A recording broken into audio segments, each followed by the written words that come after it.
Bismillah. Assalamualaikum warahmatullahi wabarakatuh. Alhamdulillah, wassalatu wassalamu ala rasulillah wa ala alihi wa sahbihi wa man walah wa ba'du. Teman-teman sekalian, alhamdulillah kembali kita diberikan kesempatan oleh Allah Subhanahu wa taala untuk beraktivitas di hari ini. Semoga insyaallah hari ini aktivitas kita mendapat bimbingan dari Allah Subhanahu wa taala dan mudah-mudahan lebih baik daripada hari-hari sebelumnya. Ini penting saya ingatkan dalam setiap kesempatan supaya kita bisa mengoreksi dulu yang telah kita kerjakan, kemudian membangun visi baru pada hari-hari yang akan kita lalui. Demikian diajarkan dalam Al-Quran. Dan ini yang mempraktikkan sekarang menjadi luas. Bahkan banyak non-muslim yang mengambil manfaat dari ayat-ayat ini, kemudian dijadikan sebagai peta-peta kehidupan. Itu ayatnya sering kita hafalkan, bahkan dibaca dalam setiap kesempatan sholat. Namun tidak sedikit kemudian yang menurunkan itu menjadi detil bimbingan kurikulum dalam aktivitas hidup. Allah pernah menyampaikan di surah Al-Insyirah itu, فَإِذَا فَرَغْتَ فَانْصَبْ وَإِلَى رَبِّكَ فَرَغَبْ. فَإِذَا فَرَغْتَ فَانْصَبْ. Jika engkau telah menuntaskan aktivitas di hari itu, maka kemudian siapkan untuk yang besok. Kalau Nabi biasanya malam-malam tuh beliau evaluasi dulu. Istighfar, mengevaluasi kekurangan diri, di rumah tangga apa yang kurang, bergaul dengan tetangga apa yang harus diperbaiki, bergaul dengan banyak orang apa yang harus dilengkapi. Dari situ kemudian beliau istighfar sampai 100 kali, 70-100 kali. Padahal sifat beliau itu maksum, dijaga dari salah. Hanya apa yang dikerjakan Nabi, kata Allah, sesungguhnya itu bukan sekedar untuk pribadinya beliau, tapi lebih banyak ditunjukkan kepada umatnya. Kalau Nabi kan dijaga dari berbuat salah, kalau kita tidak ada penjagaan. Karena itu diajarkan oleh Nabi setiap akan istirahat di malam hari, coba banyak mengoreksi diri. Manfaatnya tidur juga akan lebih enak. Ketika orang banyak merenung di kesempatan malam, sebelum tidur dia istighfar, koreksi diri, itu cenderung hatinya lebih tenang.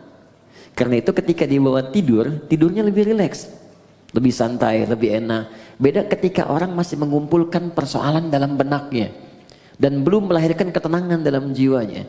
Beda antara solusi dengan tenang itu lain. Ya, tenang itu belum tentu mendatangkan solusi seketika. Tapi ketika ketenangan itu tiba, walaupun solusi belum datang, tapi jiwanya semakin nyaman. Karena itu di dalam Al-Quran sering diajarkan amalan-amalan yang diantara manfaatnya membuat jiwa kita tenang. Ya, contoh, Allah menyebutkan orang yang sering berzikir itu hatinya tenang. Quran surah 13 ayat ke-28. Ala bizikrillahi tatma'innul qulub. Kata Allah, ala, yakinkan pada jiwamu, aku informasikan dengan kuat, bizikrillahi, dengan banyak berzikir kepada Allah. Ba-nya di sini musahabah, membangun kedekatan. Jadi kalau orang mencoba dekat dengan Tuhan, ingin mendekat kepada Allah, dia banyak berzikir, tatma'innul qulub, maka dampak zikir itu akan berpengaruh kepada ketenangan jiwa. Nah, bagaimana cara berzikir? Diberikan detilnya. Baca Quran itu zikir. Makanya Al-Quran disebut dengan zikir. Quran surah ke-15 Al-Hijr ayat ke-9. Inna nahnu nazzalna dzikra. Kami telah turunkan Al-Quran sebagai zikir. Jadi kalau teman-teman sedang baca Al-Quran, itu ada ketenangan. Zikir di situ. Makanya silahkan kalau Anda tidak percaya, silahkan ketika Anda sedang gelisah, pekerjaankah di kantor, di rumah tangga ada masalah, alih-alih Anda kemudian adu argumentasi atau hanya menuliskan persoalan di media sosial, bikin status yang tidak kunjung tuntas, kenapa kemudian tidak Anda alihkan dengan berwudu, membuka mushaf, baca Quran? Ini jaminan. Demi Allah saya katakan, ketika Anda praktekkan, kata Allah saya berikan ketenangan. Ambil wudu, buka mushaf, baca. Walaupun solusi belum tiba, hati cenderung tenang. Bahkan ada orang-orang yang jangankan baca, dia mendengar Al-Quran saja, itu ada kekuatan dalam jiwanya. Itu ada di Quran surah ke-8 ayat kedua. Innamal mu'minuna alladzina idza dzukirallahu wajilat qulubuhum wa idza tuliyat alaihim ayatuhu zadatuhum imana wa ala rabbihim yatawakkalun. Orang beriman itu kalau dia disebutkan nama Allah, ada getaran dalam jiwanya. Dan kalau dibacakan ayat-ayat Allah, bertambah keimanannya dan semakin dekat hubungannya dengan Tuhan. Tawakalnya kuat. Dikata Allah, kalau Anda nggak sempat baca misalnya, atau kesulitan membaca, buka murotal. Teman-teman di jalan sambil Anda ke pekerjaan, ya, Anda ingin tenang, alih-alih mendengar atau membaca yang tidak jelas, buka murotal. Dengarkan. Minimal itu akan membawa ketenangan pada jiwa, kata Quran. Ada bacaan Quran, ada sholat. Sholat itu disebut zikir. Quran surah ke-20 ayat ke-14. Ya innani anallahu la ilaha illa ana fa'budni wa aqimis sholata li dzikri. Kata Allah, saya Allah, tidak ada Tuhan selain saya. Sembah saya. Cara menyembah saya, tunaikan sholat sebagai zikir. Karena itu banyak dulu orang-orang yang ketika sedang gelisah, ada masalah, dia memilih untuk berwudu. Ada yang datang ke masjid, ada yang sholat di rumahnya, minta solusi, minimal ketenangan tiba. Doa bagian dari zikir. Ya, Quran surah ke-7 ayat ke-205. Wadhkur rabbaka fi nafsika tadarruan wa khifatan wa dunal jahri minal qaul. Silahkan kau berdoa sebagai zikir. Karena itu orang berdoa cenderung tenang. Nah, ini disatukan saat kita akan tidur. Silakan Bapak Ibu cek. Bukankah saat akan tidur berdoa? Ya kan? Bukankah saat akan tidur diajarkan baca ayat-ayat? Ya, kalau yang mula-mula diajarkan 3 kul itu, Al-Ikhlas, Al-Falaq, An-Nas, Qul huwallahu ahad, Qul a'udzu birabbil falaq, Qul a'udzu birabbin nas. Tambah ayat kursi supaya tidak diganggu oleh setan saat tidur. Ya, ingat, kita tidur, setan datang dalam tidur. Ya, datang dalam tidur. Makanya kalau ada mimpi buruk, Nabi mengatakan dia diganggu oleh setan. Ya, untuk itu kita meminta pencegahan kepada Allah yang tak mengantuk. Ingat, setan tak tidur, Allah tak ngantuk. Maka kita meminta, bacakan ayat kursi. Ya, lempar dia dengan ayat kursi. Allahu la ilaha illa huwal la ta'khudhu sinatun wala naum. Ya, lempar dengan ayat kursi. Tidak cukup dengan ayatnya, dengan kursinya sekalian. Ya, ya, bacakan itu. Kemudian ada yang sholat kan? Sholat dulu sebelum tidur kan? Ya, Nabi mengajarkan witir atau 2 rakaat sebelum kita tidur. Supaya apa? Supaya tenang. Jadi gini, saya ingin ajarkan, mohon maaf, berbagi bukan mengajarkan. Saya ingin berbagi begini. Agama itu ketika memerintahkan kepada kita, bukan ingin memberi beban. Di cara berfikirnya ingin memberikan solusi. Di ketika Allah minta kita sholat, sebetulnya ingin memberikan ketenangan. Minta kita berdoa supaya kita nyaman. Allah nggak butuh dengan sholat kita. Semuka langit dan bumi tidak bersujud kepada Allah, tidak akan menurunkan status Allah sebagai Tuhan. Cuma kita yang butuh. Makanya ketika dipanggil hayya 'alas shalah, Anda bertanya, kenapa sholat? Kata Allah lewat suara azan, hayya 'alal falah. Yang aku berikan lewat sholat bukan beban, tapi kebahagiaan untukmu. Bukankah engkau selalu minta, ya Allah bahagiakan rumah tanggaku, ya Allah sukseskan pekerjaanku. Aku yang punya, datang kamu sujud, minta aku berikan. Karena itu di pertemuan terakhir kemarin kita memohon kepada Allah saat duduk di antara 2 sujud, minta banyak permohonan. Rabbil filli warhamni wajburni warfa'ni warzuqni, dan seterusnya. Minta kasih sayang, minta perlindungan, minta rizki, minta rahmat, minta kesehatan, dan seterusnya. Karena Allah yang punya. Pertanyaannya, kenapa banyak orang meminta dalam sholat kemudian belum ada yang terkabul, atau 1 dari sekian banyak belum dicapai? Boleh jadi ada yang belum maksimal dalam sholatnya, atau ada dari bacaan dan gerakan sholat itu yang belum dipahami dengan baik, sehingga maknanya tidak teresap ke dalam jiwa. Karena itu kita teruskan sebentar manfaat dari apa yang kita pelajari lewat sholat. Kita masuk ke pertemuan sekarang, sujud bagian kedua. Saya akan ambil 10-15 menit saja, selebihnya kita akan diskusi. Dari pertemuan yang telah kita lalui, saya kira ada beberapa kesempatan yang belum kita untuk berdiskusi, dan saya mohon izin mungkin akan berhenti lebih awal, ya mungkin setengah 12 atau mungkin 15 menit sebelum zuhur. Saya bisa pamit lebih dulu karena ada hal yang harus saya kerjakan kemudian.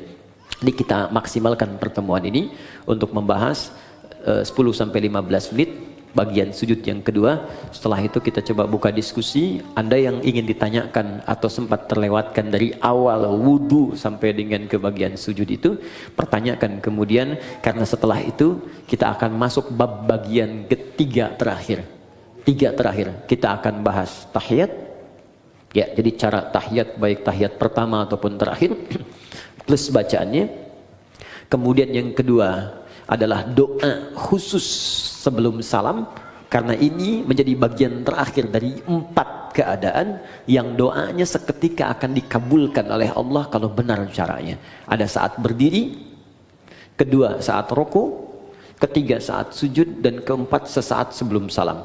Untuk yang ini saya akan berikan perhatian lebih karena jarang banyak orang fokus di sini, saking ingin cepatnya selesai sholat. Jadi baru tahiyat udah pengen salam gitu kan. Makanya Allah taruh tuh di bagian terakhir sebelum salam, ada peluang saat kita membacakan doa itu seketika kalau benar doanya bisa dikabulkan. Kalau dalam posisi itu Anda diminta dan dimohon untuk memberikan sesuatu atau meminta sesuatu, kira-kira apa yang harus kita mintakan? Kan dulu ada tayangan di TV dalam 1 jam harus menghabiskan uang sekian, bingung kan mau beli apa aja. Sekarang dalam sekian menit, sekian detik Anda harus meminta, dan kalau diberikan itu akan dikabulkan. Kalau Anda minta kan berpeluang dikabulkan. Anda mau minta apa? Nanti akan diajarkan oleh Nabi beberapa kalimat yang kalau Anda bacakan itu akan diberikan semua yang terbaik dunia, alam kubur, dan akhirat. 3 dimensi kehidupan. Karena nanti ada yang cuma minta dunia saja. Quran surah kedua ayat 200, wa minan nasi may yaqulu rabbana atina fid dunya. Terus bukan, jangan ngarang. Itu yang ayat 201. Wa minan nasi may yaqulu rabbana atina fid dunya wa ma lahu fil akhirati min khalaq. Ada dari sekian manusia yang orientasi hidupnya cuma minta dunia saja. Yang penting dunia sukses. Dia nggak berpikir akhirat. Akhirat gimana nantilah. Alam kubur nanti aja. Pokoknya dunia saya pengen raih dulu nih. Dia yang paling hebat, popularitas harus paling tinggi, kedudukan paling hebat, harta paling banyak. Itu aja.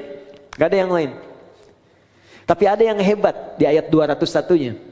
Wa minhum may yaqulu rabbana atina fid dunya hasanah wa fil akhirati hasanah wa qina adzabannar. Dia merasa saya akan pulang. Saya akan wafat. Saya nggak akan selamanya di dunia. Dan saya sudah diperlihatkan orang-orang yang wafat di hadapan saya. Bahkan saya yang memandikan, saya yang menyolatkan, saya yang mentalkinkan. Dan saya yakin besok lusa, saya yang wafat. Dan saya punya keyakinan besok ada kehidupan setelah saya wafat. Karena itu saya siapkan amalan-amalan yang hasilnya saya akan nikmati kemudian hari. Maka orang ini punya visi untuk akhiratnya, bukan hanya sekedar untuk dunianya. Maka dia siapkan, saya pengen dunia nikmat dan akhirat nikmat. Ini rumus dalam Al-Quran.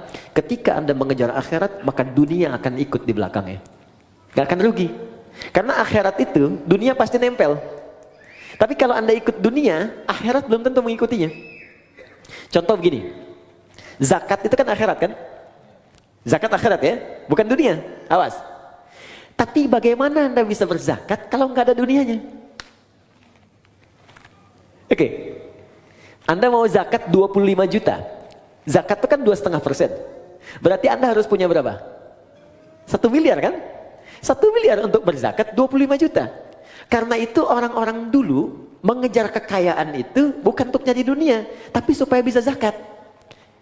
Abdurrahman bin Auf mengejar kekayaan sampai paling kaya nomor 1, kapaknya terbuat dari emas. Apa motivasinya? Supaya saya bisa zakat, supaya saya sedekah, supaya saya infak. Ya. Jadi motivasinya ke situ. Begitu dikejar untuk zakat, infak, sedekah, dunia ikut. Coba, yang dapat 1 miliar padahal yang keluar cuma 25 juta. 975 juta aja, silahkan nikmati dunia Anda. Tuh. Jadi orang yang mengejar akhirat, dunianya pasti ikut. Tapi orang kalau ngejar dunia saja, akhirat belum tentu. Anda kesini mau taklim, dunia ikut kan? Makanan di luar banyak tuh. Dunia tuh. Kue banyak. Saya kalau taklim tuh taklim, tukang somai, tukang ini, tukang ini. Dunia ikut semua. Tapi kalau sengaja beli somai, belum tentu dapat taklim. Sederhana ya? Woi, sekarang plus Templar lagi. Oke, jadi visi mengejar akhirat itu tidak harus kemudian meninggalkan dunia, karena otomatis Ibnu Qayyim Al-Jauziyah beliau berkata, perlakukan dunia seperti bayangan. Bayangan. Kalau dikejar itu, gak akan pernah ketangkap. Ayo bikin perlombaan musyawarah ngejar bayangan, tangkap gitu. Silakan akan ketemu. Tendangan tanpa bayangan, bayangan aja nggak bisa diikutin. Ya? Baik, silakan. Maka kata Ibnu Qayyim Al-Jauziyah, cara menangkap bayangan jangan dikejar. Berbaliklah Anda, berjalanlah, maka dia akan mengikuti. Maka dunia seperti bayangan yang ketika Anda tinggalkan berbalik, dia akan mengikuti Anda dalam kehidupan. Jelas sampai sini? Baik, ayatnya nanti bisa kita kumpulkan teman-teman. Sekarang saya sempurnakan dulu, setelah itu kita bisa berdiskusi pada hal-hal yang mungkin ini kita dialogkan insyaAllah. Oke, sujud yang pertama, kita diminta oleh Allah kemudian untuk merendahkan diri kita, menyempurnakan penghambaan kita kepada Allah Subhanahu wa Ta'ala. Tidak ada penyembahan yang sempurna, ketaatan yang paling dalam, penghambaan yang paling luar biasa tajam, kecuali saat manusia bisa menundukkan kepalanya menyentuh ke dalam lantai yang ia pijak. Jadi ketika seseorang sudah mulai bersujud, itu pertanda dia sudah merendahkan diri yang paling dalam. Dulu orang-orang di zaman dulu ada Persia, ada Romawi, bahkan ditiru kemudian oleh kerajaan-kerajaan di Nusantara di masa-masa lalu sebelum datang Islam. Untuk kemudian menghormati rajanya, dia ada yang bersujud, ada yang ruku seperti ini sudah kita bahas, ada yang sujud kemudian dia menempelkan bahkan kepala di lantainya untuk menandakan kepatuhan kepada rajanya. Apa yang didapatkan dari raja-raja dunia ini? Maaf, tidak seluruhnya diberikan. Tidak semua kebutuhan diberikan. Belum tentu dia sehat diberikan obat. Belum tentu keperluannya diberikan. Belum tentu dia gelisah ditenangkan. Tapi kemudian Allah berfirman, datang padaku, sujud kepadaku, ketika engkau sujud, aku berikan apapun yang kau butuhkan dalam kehidupan. Bahkan turun Quran surah ke-48 ayat 29 yang pernah kita bacakan di pertemuan lalu. Muhammadur Rasulullah walladzina ma'ahu asyidda'u 'alal kuffar ruhama'u bainahum tarahum ruk'an sujjada yabtaghuna fadlan minallahi wa ridwana. Umat Muhammad SAW itu tegas pada segala hal yang menyimpang, tapi juga penyayang terhadap sesamanya. Anda akan lihat mereka sering ruku dan sujud. Saat posisi sujud itulah dia kemudian bermohon kepada Allah semua kemuliaan yang mampu dia dapatkan. Itu tantangan. Jadi begitu Anda merendahkan di hadapan Allah, maka Allah berikan apa yang kamu butuhkan, aku akan berikan.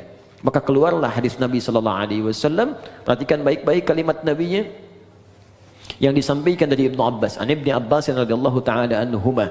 Hadis riwayat Ibnu Abbas, semoga Allah meridai kepada beliau dan kepada kedua orang tuanya. Anin Nabi sallallahu alaihi wasallam, beliau menerima riwayat ini dari Nabi sallallahu alaihi wasallam. Perhatikan kalimatnya, aktsirud du'a. Jika Anda dalam posisi sujud, maka perbanyak permintaan. Doa. Minta, minta, minta, minta, minta. Ada seorang datang kepada Nabi, ya Rasulullah, tolong doakan saya masuk surga. Tolong doakan saya masuk surga. Apa jawab Nabi? Fa'inuni bikasratis sujud. Maka bantu saya dalam doa itu dengan engkau beramal memperbanyak sujud. Bahkan untuk surga pun sujud. Untuk dunia mau minta, silakan.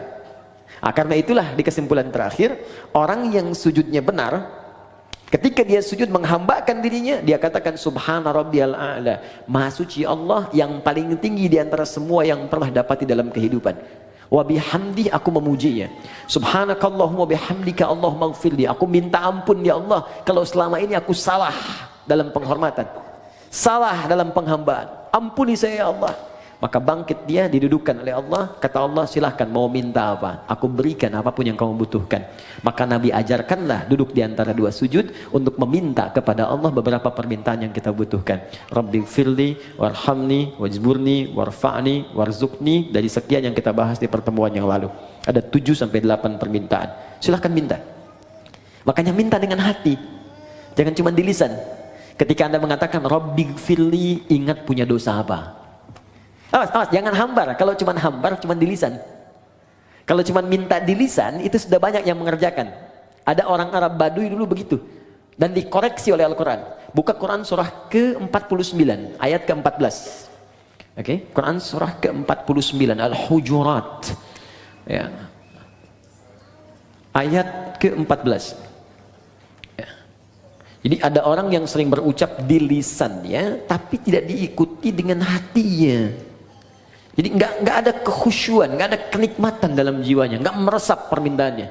Qalatil a'rabu amanna. Ada orang Arab Badui berkata kami beriman.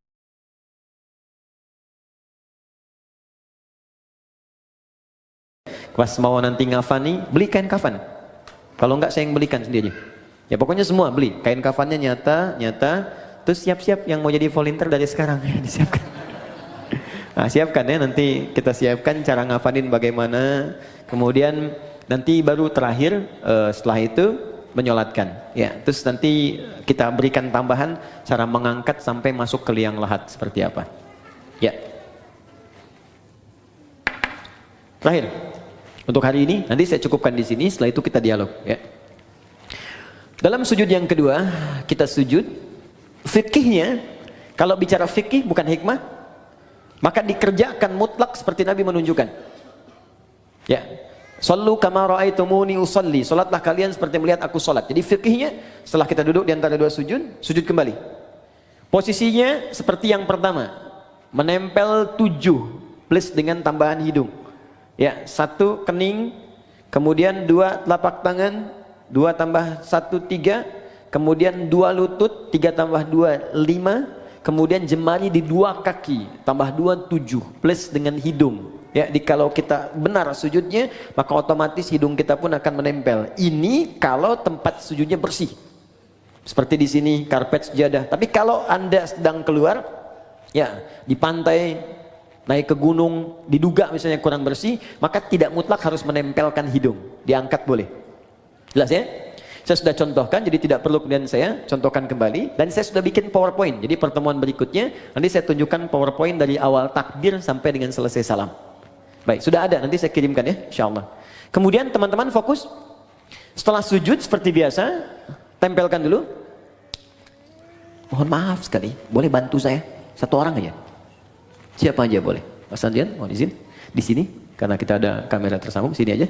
Kiblatnya ke sana, sana ke MU. Ya, silakan, sujud langsung. Oke. Nah, fokus. Lihat sini teman-teman. Nah, ini sudah bagus. Ini tempelkan dulu. Mohon izin, jangan dulu berdoa ya. Jangan dulu berdoa. Ingat sampai kata Nabi, famakin sujudaka. Sempurnakan dengan baik dulu sujud secara caranya, baru berdoa.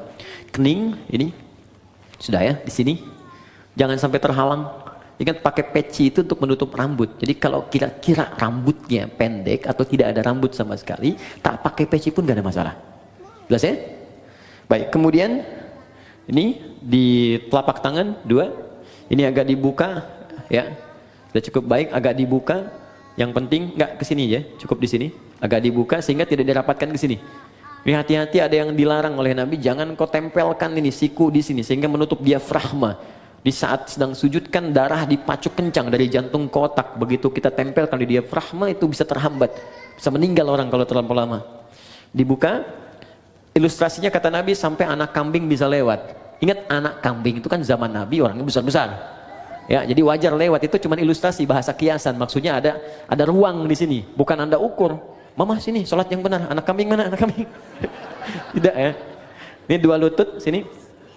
Kemudian ini ditutup, bukan dibuka begini. Sudah saya terangkan, ditutup begini. Ini sudah bagus. Nah, sudah seperti ini baru berdoa. Ah, biarkan nikmat dulu, tekan sampai di kepala ini terasa enak, di kening. Ini masih hidup ya? Ya. Alhamdulillah. Jadi tenang dulu, enak. Setelah merasa, biasanya awal-awal pusing. Awal-awal pusing biasanya. Nanti setelah itu enak. Baru berdoa. Bangkit. Alhamdulillah.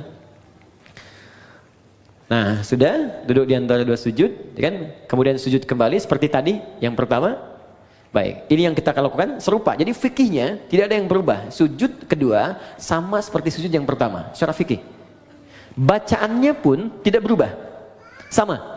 Ya, subhana rabbiyal a'la atau subhana rabbiyal a'la wa bihamdi atau subhanakallahumma bihamdika Allahumma ighfirli. Silahkan dipilih. Jelas. Tapi ingat pesan saya baik-baik. Itu bacaan tadi itu hanya pengantar pada doa. Ingat, bacaan formal pengantar doa. Ingat pelajaran kita yang lalu. Setelah itu minta kepada Allah. Apa yang kita mintakan? Ingat baik-baik, sujud pertama kita minta silakan dalam hati, rasakan apa yang kita mohonkan. Bangkit, duduk di antara dua sujud, diajarkan oleh Nabi. Ini permintaan ini yang kamu bacakan. Kemudian kita sujud lagi, bacakan seperti yang pertama, tapi ingat sujud yang kedua mengandung makna syukur. Kalau benar syukurnya, Allah akan berikan lebih dari apa yang kita bacakan dalam duduk di antara dua sujud tadi. Bahkan ada orang yang belum minta, sudah Allah berikan. Seperti Maryam tadi, gak minta, Allah sampaikan. Seperti Luqman dengan anaknya yang bukan Nabi, bukan Rasul. Seperti Umar pernah mendapatkannya. Seperti Abu Bakar pernah meraihnya. Seperti Ali pernah mendapatkannya. Bukan Nabi, bukan Rasul, tapi mendapatkan kemuliaannya. Paham sampai sini? Nah sekarang ketika sudah sujud, kemudian bangkit, baik tahiyat ataupun bangun kembali, ada satu PR yang harus kita praktekkan dulu. Kata Allah, kamu syukur, saya tambahkan. Bagaimana cara bersyukur dan apa itu syukur? Kita bahas ini kurang lebih 1-5 menit. Setelah itu kita cukupkan, kita buka untuk diskusi. Sepakat? Oke, silakan Mas. Jazakallah khair. Syukur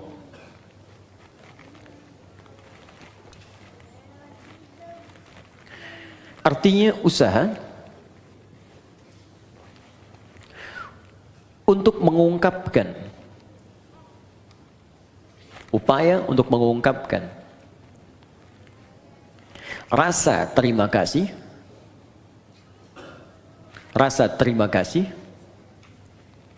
dan kebahagiaan.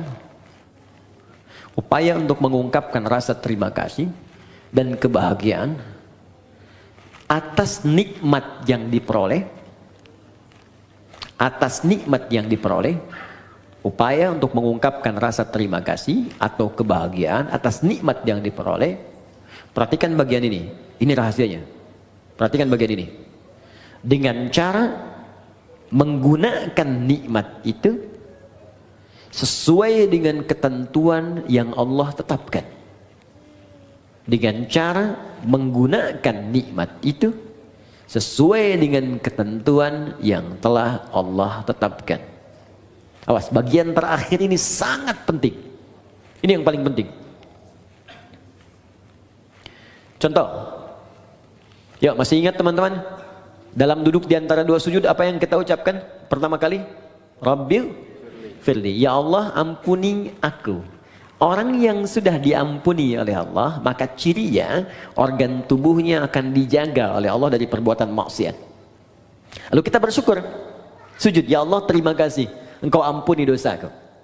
Maka ketika Anda bangkit lagi, utamanya selesai sholat kita, maka buktikan nikmat yang telah Allah berikan kepada kita itu dengan berusaha menjaga tubuh kita untuk digunakan pada hal yang telah Allah tetapkan.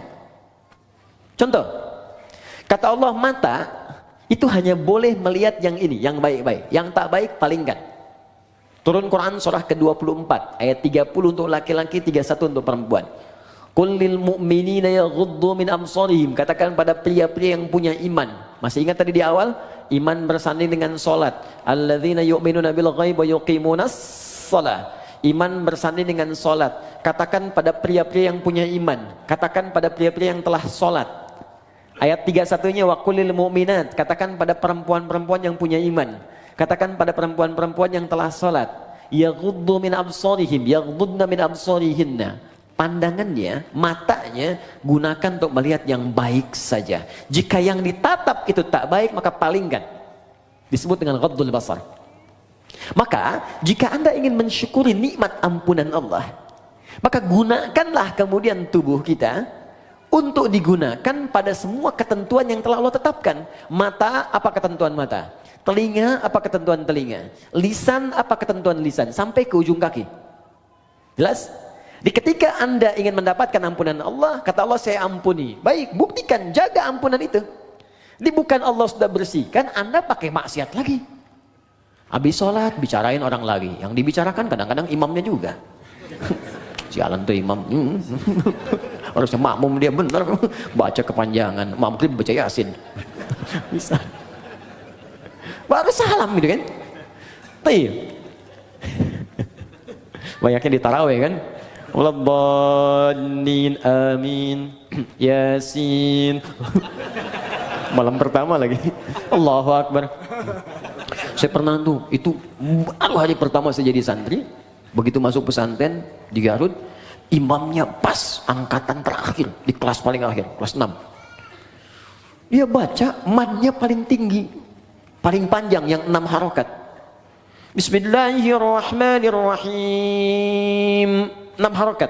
Ya, kalau sekarang bingung, jadikan detik. Kalau kami mengajarkan pakai detik. 1 detik itu 2 harokat. 2 detik 4 harokat. 3 detik 6 harokat. Di detik itu lebih mudah. Tak, tak, tak. Lihat. Alhamdulillahi Rabbil Alamin. Ar-Rahmanir-Rahim. Maliki Yaumiddin. 6 harokat panjang sampai waladhdallin. Jadi ketika dia baca 6 harokat itu kan lewat tadi 3 menit. Al-Fatihah aja. Udah begitu selesai waladhdallin, amin, Yasin. Wah, saya hari pertama masuk pesantren, malam pertama tarawih pakai Yasin. Di hati udah begini aja. Tapi Allah Maha Adil. Allahu Akbar. Jadi begitu selesai Yasin, Allahu Akbar. Itu tuh. Tapi tidak harus ditiru tuh yang begitu ya. Ya. Oke, lihat balik sini. Teman-teman fokus. Jadi begitu caranya. Ya, telinga jaga. Lisan jaga. Jadi jangan sampai saat sholat diampuni, habis sholat maksiat lagi. Ini menunjukkan ada yang salah dalam sholatnya. Tuh, sampai nangis anak-anak tuh. Karena banyak yang begitu. Ya sayang, nggak apa, mau coklat. Oke. Ada berapa? 1 orang? Tolong ke belakang. Rizki. Saya tutup. Kalau ini standar ya. Ini yang sering orang keliru. Rizki bisa materi, uang, benda, pakaian, kendaraan, makanan, rumah, dan sebagainya. Oke, kita praktek dulu, fokus, praktek dulu. Kita minta warzuqni, ya Allah berikan aku rizki. Allah jawab. Dan kadang banyak orang tidak sadar, mungkin kesuksesan yang Anda dapatkan sekarang, itu atas doa Anda saat sholat. Anda pengen punya kedudukan, kata Allah saya berikan. Anda pengen punya harta, saya berikan. Anda ingin popularitas, sukses karir, saya berikan kata Allah. Tapi berapa banyak yang Allah berikan atas doa yang dimintakan dan dikabulkan itu kemudian yang disyukuri. Anda sujud, bangun, kata Allah syukuri. Sekarang pertanyaannya, ada orang yang bisa mensyukuri rezeki sampai-sampai Allah ditambah terus, tambah. Saking banyaknya tambahan sampai dia merasa dunia kecil. Dan yang paling dahsyat, ada orang yang nggak megang tapi ketika butuh ada. Itu yang kaya. Di saking banyaknya nggak kehitung. Mau makan, ada makanan. Pengen beli buah, ada yang beliin buah. Ada makan, ngajak teman malah dibayarin. Ya, jadi apa yang dia kerjakan tuh Allah cukupkan, cukup. Tapi dia nggak punya beban. Ya, nggak capek, kendaraan nggak ngurus-ngurus, mau berangkat ada yang jemput. Kadang-kadang dia telunjuk tangan begini, taksi berhenti, gitu kan? Wah, pokoknya luar biasa lah. Betul, pas bayar dibayarin. Nah, bagaimana cara mendapatkan rumus-rumus mudah, dimudahkan oleh Allah? Kata Allah syukuri. Nah, kembali ke konteks tadi di awal, syukur itu menggunakan nikmat yang Allah berikan sesuai ketentuan yang Allah tetapkan. Contoh, maaf, saya tidak bermaksud untuk menyampaikan hal-hal yang kurang berkenaan, tapi ini untuk introspeksi kita.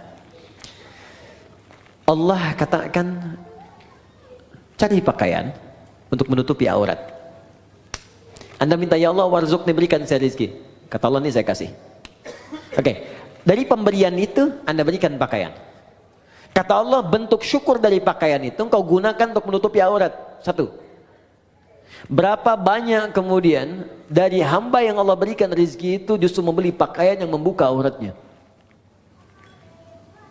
Orang tuanya tertutup tapi anaknya terbuka.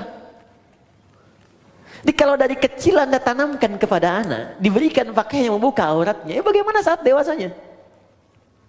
Itu baru pakaian. Yang kedua, silakan lihat.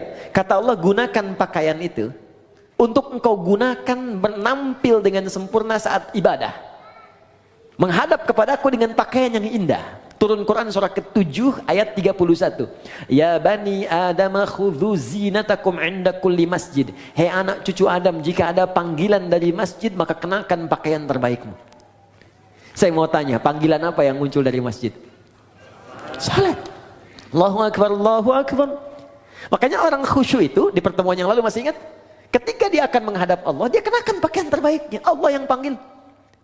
Antum ini dapat undangan Sabtu Ahad yang ngundang manusia. Tampilan luar biasa. Ada yang pesan dulu, jasnya dibikin dulu, sepatunya juga bikin dulu, mereknya ditampilkan dulu. Hanya untuk penuhi undangan manusia. Yang belum tentu memenuhi kebutuhan kita. Yang belum tentu memberikan solusi pada persoalan kita. Diundang makan cuma sekali, nambah nggak bisa. Ya. Solusi belum tentu hilang. Untuk menghadapi manusia saja, tampilan kita luar biasa. Kata Allah, kenapa ketika aku undang tampilan kau biasa-biasa saja? Kan kurang adil, Bu, Pak, teman-teman. Yang paling unik yang dipakai di olahraga, itu pula yang dipakai dalam sholatnya. Ada yang dipakai kemudian rekreasi, itu pula yang dipakai dalam sholatnya. Apakah salah? Tidak, sah menurut hukum. Tapi untuk bentuk syukur yang sempurna, itu belum paripurna. Jelas sampai sini? Baik. Saya kasih rumus begini. Ini rahasia. Tapi saya coba dan hasilnya luar biasa. Baik, fokus baik-baik ya. Jadi begini. Kalau kita dapat rezeki, sekali lagi ini rahasia. Kalau kita dapat rezeki berupa materi, rumus cepatnya pakai dulu untuk ibadah. Pakai untuk ibadah dulu. Sehingga pertama, hisab kita akan ringan di hadapan Allah. Ya. Saya biasanya kadang Allah titipkan, kasih pakaian lewat si fulan yang kirim kain, kirim pakaian. Tak pernah saya terima pertama kali, kecuali saya coba pakai ibadah dulu. Even itu orang cuma pakai, kasih kaos. Pakai sholat sunnah. Pakai baca Quran. Pakai sholat dulu. Maka apa yang terjadi? Karena semua benda yang akan kita kenakan, itu akan bersaksi di hadapan Allah di hari kemudian.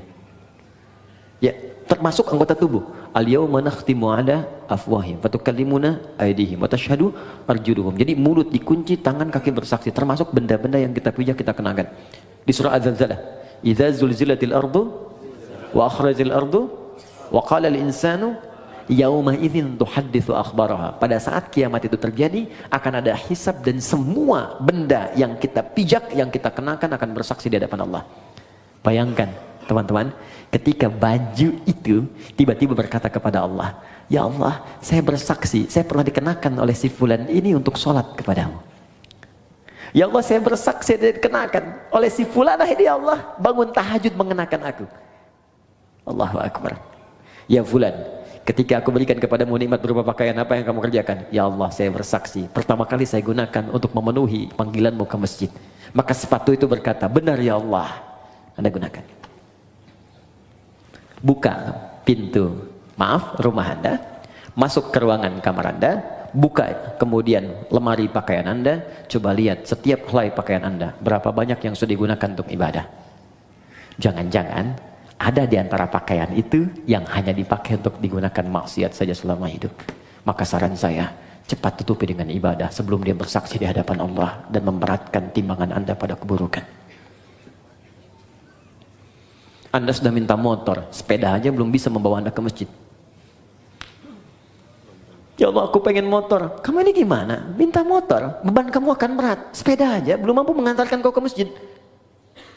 Itu si fulan, sepeda dia nggak punya, motor nggak pernah mimpi, mobil nggak pernah berharap. Kakinya bisa dipakai mengantarkan dia ke masjid. Jarak dia ke masjid 2 kilo. Kamu cuma 20 meter ke masjid. Sepeda sudah saya berikan, motor sudah saya limpahkan, mobil saya anugerahkan, mereknya bermacam-macam, belum mengantarkan kau juga. Maka nikmat apalagi yang harus aku berikan kepadamu supaya engkau mau berangkat ke masjid itu. Jadi kalau ada teman-teman mengatakan warzukni, ini hati-hati ya. Anda meminta dalam sholat warzukni, ya Allah berikan aku rizki, dan sudah Allah limpahkan, tapi rizki itu belum mampu mendekatkan Anda kepada Allah, maka mesti berhati-hati. Jangan-jangan ada istidraj di dalamnya. Istidraj. limpahan yang terasa nikmat, tapi di balik itu ada kumpulan azab yang sedang menunggu. Maka segera bertobat. Coba dicek, punya sepeda pernah dipakai untuk mengantar ke masjid belum? Pernah dipakai ibadah belum? Punya motor pernah dipakai ibadah belum? Punya mobil pernah dipakai ibadah belum? Pakaian berapa banyak pernah digunakan ibadah? Tulisan pena, handphone berapa banyak dipakai maksiat? Bandingkan dengan taatnya. Nah, semakin banyak ditata oleh kita untuk kepada hal-hal yang baik, syukur, maka semakin Allah akan tambahkan kepada kita nikmatnya. Itu gambarannya. Kalau ada yang macet di pertengahan, bukan karena dihambat, mungkin nikmat yang sudah ada belum dimaksimalkan untuk berbuat taat kepada Allah Subhanahu wa taala. Jelas sampai di sini? Oke. Karena itu kita cukupkan dulu sujud yang kedua, selesai kemudian tinggal aplikasinya. Ya, teman-teman, rezeki banyak ya. Ada anak-anak tuh, anak, cucu. Berapa yang sudah diinvestasikan pada kebaikan? Ingat, ketika Allah sampaikan jaga diri dari neraka, itu yang disebutkan pertama keluarga.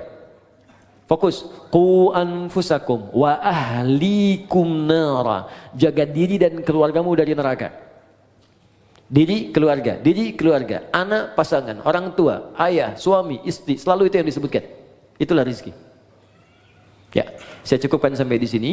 Untuk sementara waktu kita berdialog dulu. Kalau ada yang mau bertanya atau ingin diperjelas dari mulai wudu sampai dengan sujud tadi bagian kedua, silahkan kita diskusikan. Karena yang pertemuan berikutnya kita akan langsung masuk kepada bab yang baru, yaitu tahiyat, doa sebelum salam, dan amalan pasca salat. Saya perkenankan.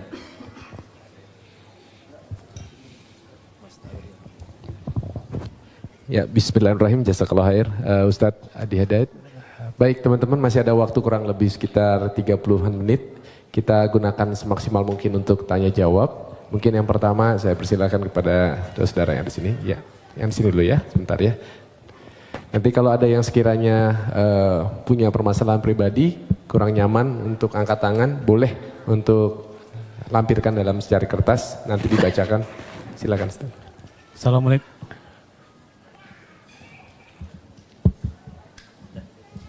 Assalamualaikum Ustadz, nama saya Iksan Ustadz. Di kajian bulan lalu kan duduk di antara dua sujud ada dua cara Ustadz. Iftiros sama yang tafaruk. Yang kedua belum dikasih tahu Ustadz caranya, tafaruknya seperti apa. Baik. Duduk di antara dua sujud, saya mengatakan di pertemuan lalu, duduk dalam sholat itu ada dua jenis. Ya, duduk dalam sholat ada dua jenis. Satu disebut iftirash, kedua disebut tawarruk. Iftirash membentangkan bagian kaki kirinya untuk kemudian diduduki itu dan melipat bagian kanannya. Karena itu disebut iftirash dari kata firash, sesuatu yang terbentang. Kasur disebut firash karena dibentangkan, kita tiduri itu. Duduk disebut iftirash karena kaki bagian kiri dibentangkan untuk kita duduki itu. Kemudian yang kanan dilipat. Contoh paling mudahnya, kita kemudian duduk seperti ini, kemudian yang kiri dibentangkan begini, kemudian duduki, yang kanan kemudian dilipat seperti ini. Jadi kalau kita menghadap ke sini, nah ini iftirash ya. Jadi seperti ini. Yang kirinya dilipat, kita duduki, yang kanannya ditekuk. Gini ya. Jelas ya? Kemudian yang kedua tawarruk, agak lebih santai. Ya, memasukkan kemudian bagian kirinya ke selak-selak betis bagian kanannya ke sini. Kemudian duduk ke tempat alas lantainya di sini. Di tawarruk, sehingga tawarruk terasa lebih santai. Ya, seperti ini. Jadi ini yang dilipat kemudian ke kiri, yang kanannya ini kemudian ditekuk bagian jari-jarinya. Jadi kalau saya buka, mohon maaf sekali sebesar-besarnya. Bismillah. Ini saya buka, jadi jemarinya seperti ini, dilipat ya. Ya, ini yang dilipat, ini tidak pakai ya, lipat. Nah, ini yang kiri dimasukkan, dilipat, diduduk seperti ini. Dia agak lebih santai. Nah, ini ada sejarah. Dia ada kisah kapan Nabi kemudian tawarruk, karena di awal-awal masa, saya mohon izin kenakan kaos kaki dulu ya, sehingga nanti ada orang potong video itu Ustadz aneh katanya kan. Kanan pakai kaos kaki, yang kiri tidak. Ini sekarang masanya agak repot nih. Oke. Jadi ada nanti kisahnya. Jadi kenapa Nabi asalnya iftirash terus. Iftirash bahkan di tahiyat. Makanya nanti di beberapa mazhab termasuk Maliki, nanti saat tahiyat, baik tahiyat pertama ataupun yang terakhir, semua duduknya iftirash, kayak yang tegak. Nah, tapi nanti di akhir-akhir masa beliau hidup, itu kemudian beliau tawarruk pada bagian keduanya. Ya, makanya ada perdebatan yang sangat menarik di dalam fikih Maliki dengan Syafi'i. Ya, ketika kemudian Imam Malik ditanya kenapa Anda kemudian tawaruk, tidak tawaruk tapi iftirash dua-duanya. Kata Imam Malik, karena saya mengikuti Nabi di awal masa salat itu, beliau kemudian duduknya iftirash semua. Nah, tawaruk itu ketika beliau sudah mulai lemah di akhir, makanya yang terakhir cenderung lebih santai. Ya kan? Karena keadaannya sudah mulai agak lemah, maka di akhir cenderung santai karena tahiyat terakhir lebih lama daripada tahiyat yang pertama. Tapi jawaban Imam Syafi'i pun sangat bagus. Kata Imam Syafi'i, kita kan diperintahkan mengikuti Nabi. Ya kan? Jadi kalau Nabi tawaruk, kita ikut tawaruk. Nabi iftiras, kita ikut iftiras. Kalaulah logikanya Nabi kemudian sudah lebih sepuh sehingga kemudian lebih nyaman tawaruk, kenapa dua-duanya tidak tawaruk? Tapi satu iftiras, satu tawaruk. Karena itu Imam Asy-Syafi'i lebih memilih untuk yang satu iftiras tahiyat pertama, yang kedua kemudian tawaruk. Imam Malik mempertahankan iftirasnya. Dua-duanya benar, yang salah yang sambil baringan gitu ya. Baik. Jadi jangan berdebat pada dalil yang memudahkan. Adapun duduk di antara dua sujud, ya maka duduknya iftirash, bukan tawaruk. Iftirash. Jadi ingat, hanya ada dua duduk dalam salat, iftirash dan tawaruk. Iftirash dan tawaruk keduanya bisa dipakai dalam tahiyat, tapi di antara dua sujud hanya iftirash saja, bukan tawaruk. Kecuali pada kondisi kaki yang bermasalah sehingga tidak bisa iftirash, maka silahkan, jangankan tawaruk, kaki maju ke depan pun satu itu boleh. Ya, jadi jangan marah ya. Teman-teman di Mekah misalnya kan ada sholat tiba-tiba orang Arab kakinya begini satu saat tawaruk, ya kan? Nah, ini tandanya sedang ada masalah di kakinya. Gak sopan nih sama Allah, bukan begitu, dia sedang ada masalah ya. Jadi silahkan, mau begini silahkan, mau gini silahkan, kalau sedang memang ada kesulitan ya. Kaidah fikihnya apa? Ad-daruratu tubihul mahdzurat. Dalam kondisi yang darurat maka yang terlarang menjadi dibolehkan untuk sementara. Ingat ya, larangan yang dibolehkan itu sifatnya bukan permanen tapi sementara. Ingat, contoh ini sering saya sampaikan, Anda pergi ke hutan, kemudian di hutan sulit menemukan makanan halal, yang ada cuma babi. Kalau tak makan itu, maka bisa melemahkan fisik, bisa wafat. Maka dalam kondisi itu boleh makan daging babi. Ya, dapatkan, sembelih, ambil, masak, makan. Tapi tidak untuk dinikmati. Hanya untuk menutup lapar. Enak juga ya? Tidak, ya. Jadi hilangkan lapar sambil mencari yang halal. Begitu yang halal ditemukan, maka ini haram kembali mutlak. Jelas ya? Oke, ada yang lain? Bismillah. Baik, bismillahirrahmanirrahim. Ya, ini ada yang sepertinya mengirimkan secari kertas. Kalau lihat dari tulisannya karena jelek nih pasti laki-laki nih ya. Assalamualaikum warahmatullahi wabarakatuh. Waalaikumsalam warahmatullahi wabarakatuh. Bagaimana hukumnya ketika suami saat bermasalah dengan istri sudah talak 1 langsung talak 3? Lalu suami dan istri menyesal dan ingin rujuk. Baik. Satu langsung talak 3. Iya. Ada lagi yang saking marahnya nggak talak 1 lagi. Saya talak 3 sekalian gitu kan. Baik. Nah, jadi teman-teman, saya mau katakan begini. Kita harus belajar dulu fikih munakahat, fikih rumah tangga. Di dalam bahasan munakahat rumah tangga itu ada bagian talak. Talak itu asalnya bukan untuk memisahkan, tapi solusi terakhir untuk menyatukan kembali. Asalnya bukan untuk memisahkan, tapi solusi terakhir untuk menyatukan kembali. Bagian paling akhir. Quran surah kedua Al-Baqarah ayat 229. Sampai nanti panjang sekali ya, sampai 230, 231 sampai ke 233-nya diselang lagi masuk 234 rumah tangga lagi. Jadi pertama, talak ketika dikeluarkan itu ada urutan. Urutan pertama, jika punya persoalan jangan sampai keluar kalimat talak dulu. Kembali dulu ke Quran surah keempat An-Nisa ayat 34 sampai 35. Fokus. Ar-rijalu qawwamuna 'alan nisa, paling kiri sebelah atas.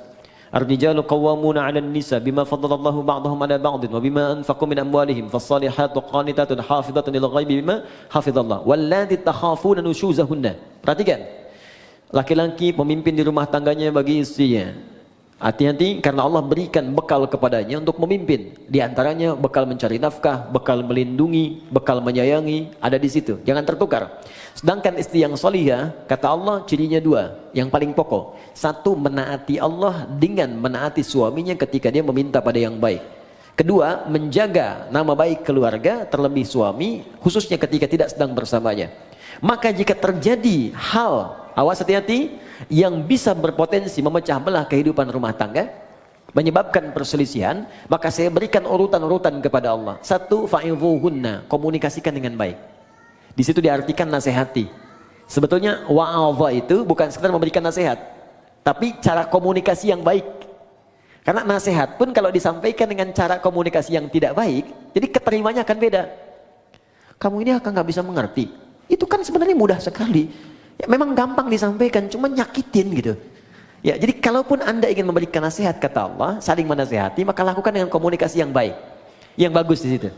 Ya, kalau nggak ketemu, wahjuruhunna fil madaji'. Coba saling merenung dulu. Pisahkan dulu tempat tidurnya. Merenungkan dulu. Kenapa saya menikah dulu? Apa visi yang dibawa saat akan menikah dulu? Apa harapan-harapan yang dibangun? Kenapa Allah saya pertemukan dengan si fulan? Kenapa dengan si fulan? Renungkan sampai di situ. Belum ketemu juga, maka cari orang ketiga yang bisa menjembatani. Terutama keluarga. Makanya saya sering katakan pada yang belum menikah, kalau cari wali, cari orang yang paling dekat hubungannya, yang paling mengerti kita.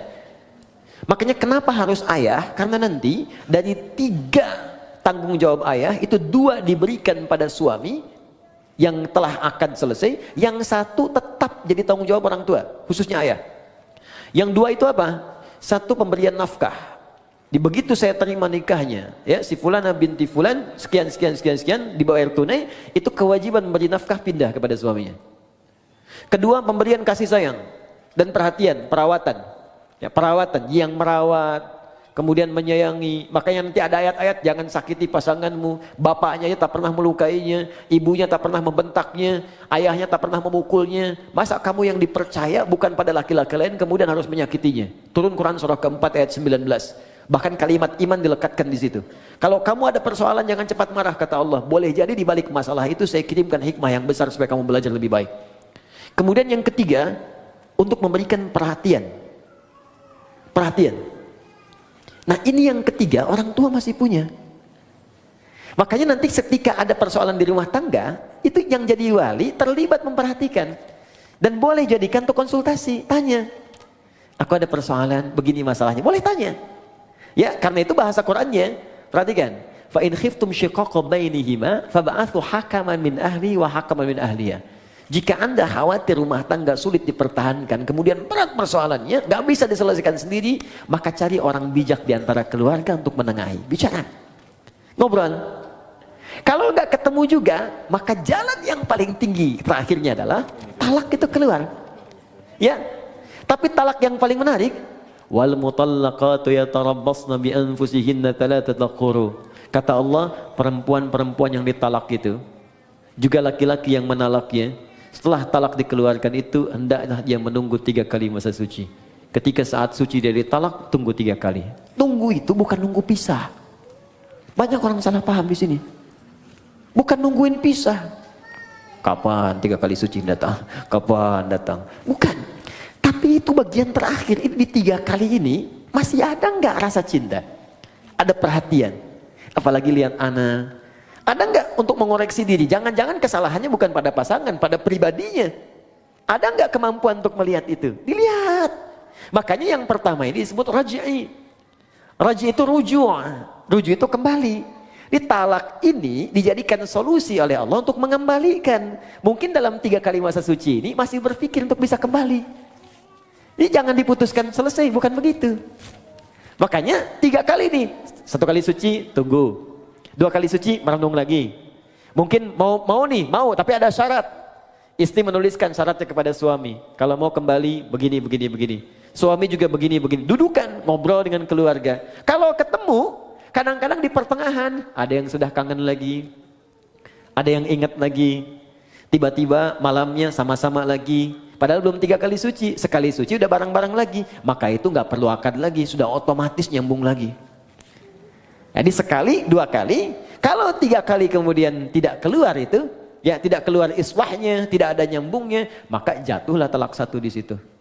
Jelas? Kemudian pengen dikoreksi, pengen balik lagi. Ya, kemudian nyatu lagi, akad kembali, menyatu di situ. Kalau tidak diakadkan kembali, maka si perempuan berhak menikah dengan orang lain. Jelas ya? Nah kalau kemudian menyatu lagi, ada masalah lagi, talak yang kedua baru jatuh. Jadi nggak ujuk-ujuk 3. 1 selesai, nyambung lagi. Talak lagi, masuk yang kedua. Itu pun masih ada koneksi sampai 3 kali lagi. Panjang sekali. Nah kalau kemudian pada yang kedua ini sadar, nyambung lagi. Ternyata ada masalah lagi sampai yang ketiga puncaknya. 3 kali masalah sudah melewati 6 kali suci. Masa nggak selesai-selesai? Maka Allah kasih pelajaran. Kalau keluar yang ketiga ini, pada yang kedua nih. Pada yang kedua, kalau kamu sampai keluar talak yang ketiga lagi, kamu nggak bisa langsung nyatu kembali kecuali dua-duanya harus menikah dulu dengan yang lain dulu sebelum menyambung kembali, supaya tidak terjadi talak lagi yang ketiga. Tapi kalau memang nggak bisa disatukan dan memang ada hikmah, mungkin sampai di sini rumah tangganya, mungkin sampai di sini kelengkapannya, sudah. Maka di situ kemudian berlaku talak yang ketiga. Jadi nggak ujuk-ujuk kemudian langsung 3, tidak. Ada tahapan di situ. Yang paling menarik begini. Boleh jadi perpisahan itu hanya muqaddimah untuk mengantarkan pada penyatuan kembali. Saya punya guru falak yang sangat terkenal di Indonesia. Namanya Kiai Haji Yujan Esa. Yujan Esa. Rahmukallah. Esa itu singkatan Endang Syarif. Kiai Haji Yujan, orang Garut ini. Wah ini Masya Allah, lebih cepat dari kalkulator. Jadi kalau udah ditanyakan, udah sekian. Arah kiblat ke sini. Kita hitung betul. Google kalah lah pokoknya, Kompas telat. Ya, jadi itu seketika. Haji Yujan itu didapatkan karena dikasih orang. Bahasa Arabnya Yujan. Wajada yajidu Yujan. Dikasih orang, Haji Yujan. Haji saya dikasih sama Allah lewat orang itu. Maka disebutkan Haji Yujan. Hajinya dikasih orang. Saya nggak perlu bangga dengan semua itu karena ini pemberian Allah. Esa Endang Syarif. Maka dikenal dengan kayak Haji Yujan Esa. Baik. Silahkan kalau mau singkat. Nah, kemudian menikah. Sempat pisah. Tahu Anda apa yang terjadi? Sampai kemudian beliau menikah lagi. Istrinya yang pisah ini menikah lagi. Di akhir masa hidupnya, dalam keadaan sepuh, istri yang ini meninggal. Suami yang itu meninggal. Dan menyatu kembali yang tadi. Di masa tuanya. Menyatu kembali. Jadi kita tidak tahu rahasia apa yang Allah tetapkan di kemudian hari. Yang bisa kita jalani adalah apa yang terjadi di rumah tangga, ikuti ketentuan yang ditetapkan oleh Allah. Itu pasti solusi. Kalau punya masalah, duduk bicara, komunikasi yang enak. Terus perannya dilihat, Anda laki-laki, di perempuan. Kalau perempuan kata Allah, datang kepada laki-laki. Laki-laki itu pemimpin. Masih ingat kata-kata saya? Ciri khas pemimpin itu apa? Ya, ciri khas pemimpin tidak mau dipimpin. Dia hanya menerima masukan, tidak menerima saran. Ya, jadi kalau masuk kepada pemimpin, masuknya harus dengan cara yang tidak langsung. Biasanya kalau tidak tanpa mukadimah, papa sih begini-begini, balik lagi tuh. Tapi kalau kita masuk dengan cara yang lembut, saya mohon maaf kalau selama ini banyak salah, emang. Ya nggak apa-apa, terima aja dulu, nggak apa-apa. Iya, tapi mungkin Allah kirimkan papa untuk menyempurnakan apa yang kurang pada diri saya. Capek, nggak apa-apa. Ya memang hidup kita harus capek Pak. Ya tidak ada yang tidak capek. Kalau tidak capek mungkin kita sudah kembali kepada Allah. Saya bukan apa-apa, saya hanya takut ketika Allah tanya di kemudian hari, kenapa engkau tidak jaga pasanganmu dengan baik? Silakan Pak, kalau ada yang salah bisa dikoreksi. Saya siap. Saya hanya khawatir sebelum pulang kepada Allah membawa beban yang tidak bisa saya selesaikan di dunia. Hari pertama diam, tapi malam dia akan berpikir.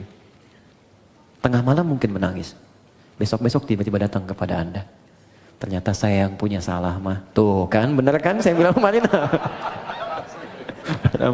Tapi itu bisa terjadi. Ya, sholat, dalam sujud minta, ya Allah sentuh hatinya ya Allah, berikan kebaikan pada jiwanya ya Allah. Ya Allah berikan kemuliaan, Engkau pasangkan dia kepadaku bukan pada yang lain ya Allah. Maka mohon ya Allah ringankan hisabku di hari kiamat. Itu lebih mudah. Jelas ya? Dan itu insya Allah akan indah.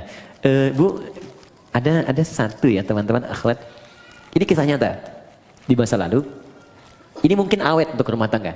Jadi setiap suaminya mau tugas di masa lalu, dia selalu berdandan rapi.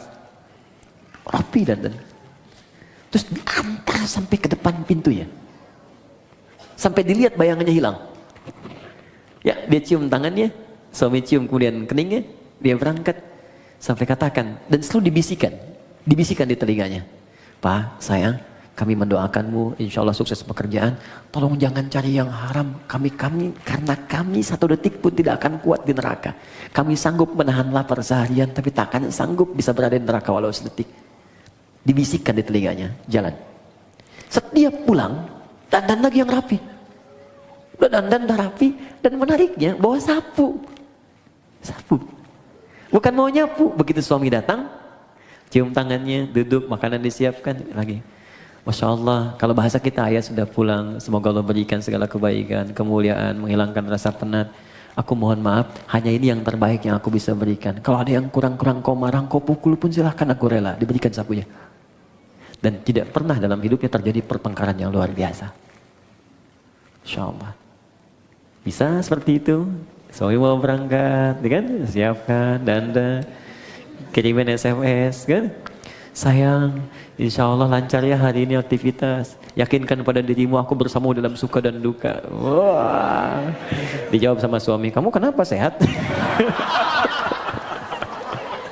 Oke. Itu terakhir. Assalamualaikum, saya ingin bertanya, jika mendapatkan rizki, sebaiknya dipakai umrah ibadah dahulu atau lebih diutamakan untuk kebutuhan terlebih dahulu? Karena takut kedepannya tidak cukup untuk memenuhi biaya hidup. Oke, teman-teman begini, jangan dipisahkan semua ibadah. Ya, memenuhi kebutuhan rumah tangga dan ibadah aspek yang lain secara ritual itu Allah sudah atur dengan sedemikian rupa.